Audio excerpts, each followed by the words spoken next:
And welcome to News Channel 8. I'm Jerome Aegean, and here's some of the top stories we have for you tonight. More deadly weapons confiscated on St. Thomas. The election season heat up, and a Crucian music group will shine the light on national-wide television. These stories and more are up next on News Channel 8.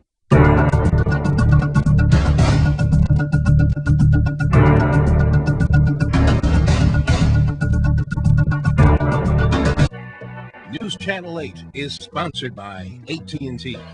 Centennial is joining AT&T for greater coverage, more innovation, and better service.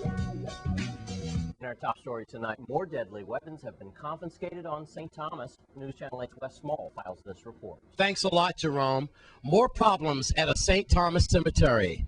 On August the 4th at approximately 1:40 in the afternoon, police officers assigned to the Special Operations Bureau initiated a vehicle stop involving a green Ford Explorer in the area of Holy Family Church in Anna's Retreat.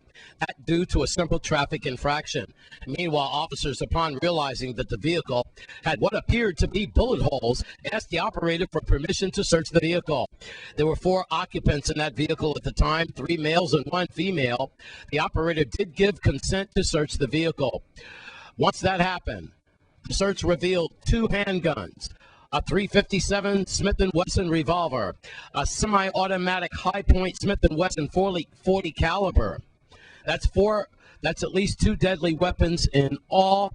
Investigators revealed that the occupants were coming from the funeral services for Samuel Cornelius at the Eastern Cemetery in Smith Bay. Unbelievable. You might remember that tragedy that happened at Pokey Point a month ago involving that problem when we had gang violence at a cemetery. 2 of the vehicle's occupants, 22-year-old Karim Charles from St. Thomas. You see his picture here.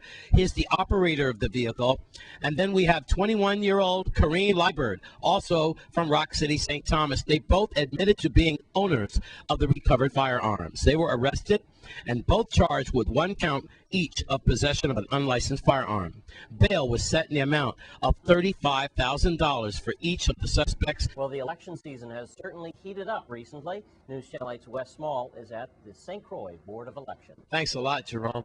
I guess we can always judge a man's work by looking at his workspace.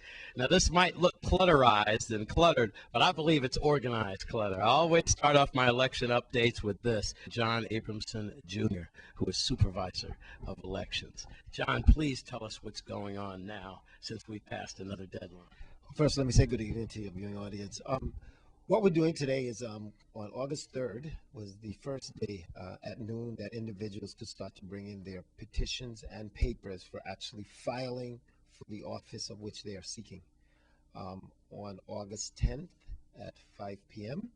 will be the final filing day for all candidates that will be participating in both the primary election of September 11th and the general election of November 2nd of 2010. So we are urging individuals to bring in their petitions and papers so that they can get filed. Also on August 11th is the final day for which members of the voting community, the registrars, the people themselves, can actually come in and register to vote, change their party, transfer their name to St. Thomas, any other service that you would like to done on August 11th. All of that's the last day for all of those activities. So again, we urge people to come in and do that as well. During the week of August, from the 5th, starting today, we will also have extended voting hours, registration hours. We'll have registration from 5 until 7 today. We will have registration 5 till 7 pretty much this whole week. I think the board as well is going to be in here on Saturday between 10 and 2. I think Sunday 1 to 3, and then next week Monday and Tuesday they'll be there from 5 to 7 and 5:30 to 7 respectively. So we are have the schedule well set. This will be in both the St. Croix and the St. Thomas St. John districts. So we look forward to having people come in and take advantage of those additional services. All right.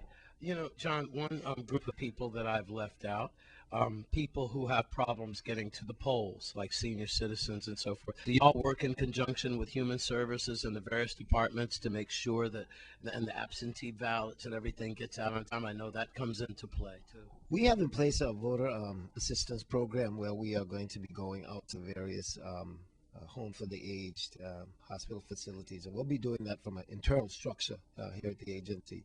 However, those individuals as well can just walk into the agency, fill out an absentee application, vote here in the office when the ballot is ready. So we have services in place. I did also want to mention, especially for those individuals that have Saturday as their Sabbath, that if they are interested, they as well can come in, fill out an absentee application, and come in again and vote, because you know the primary is on a Saturday. And the number here is 773-1021, and this fabulous staff will answer your questions. I'm at the Board of Elections with Supervisor John Abramson Jr. and this fine staff here. Yes, it's heating up.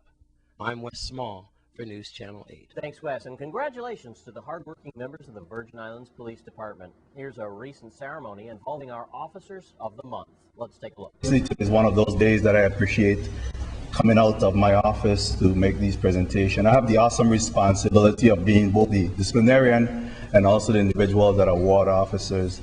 And of course, today is the day that I get to award them. So I prefer to do this every single day outside of being responsible for discipline the officers. Nonetheless, I do think that it's important that we discipline officers and get them functional.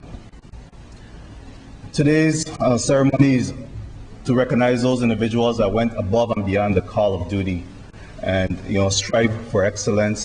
These individuals, every single day, all police officers don their uniforms, don the gun and badge as a means of protecting this community, regardless of the situation, at much times as a sacrifice to their own self and their family.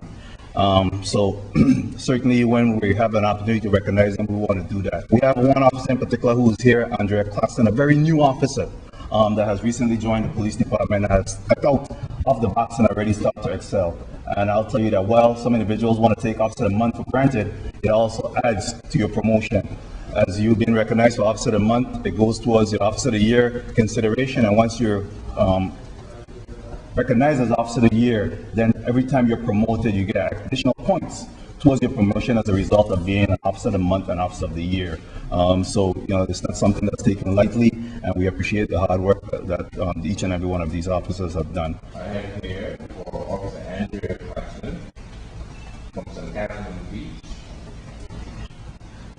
Next, Police Officer Month Award, your United States, and Catherine on the beach.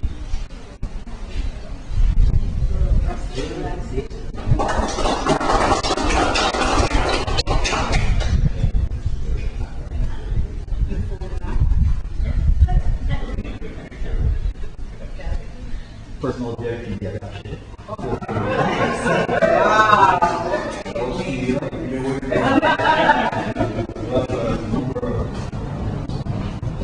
Items here.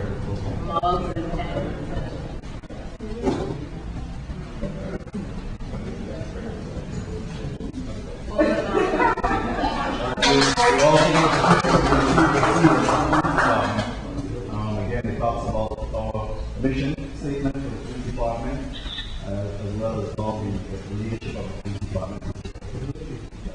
Thanks, Wes. And one more confirmation on that tropical storm Colin, which is now digressed to a tropical depression, and last night it passed to the north of Puerto Rico. Even though the depression has weakened and some experts believe it may come back from the dead, this time possibly into a Category 1 hurricane as it passes the Bahamas, the current path of the storm is expected to move about 80 miles west of Bermuda. Although several models have suggested that the storm will reform, it's not expected to turn back towards the Virgin Islands territory.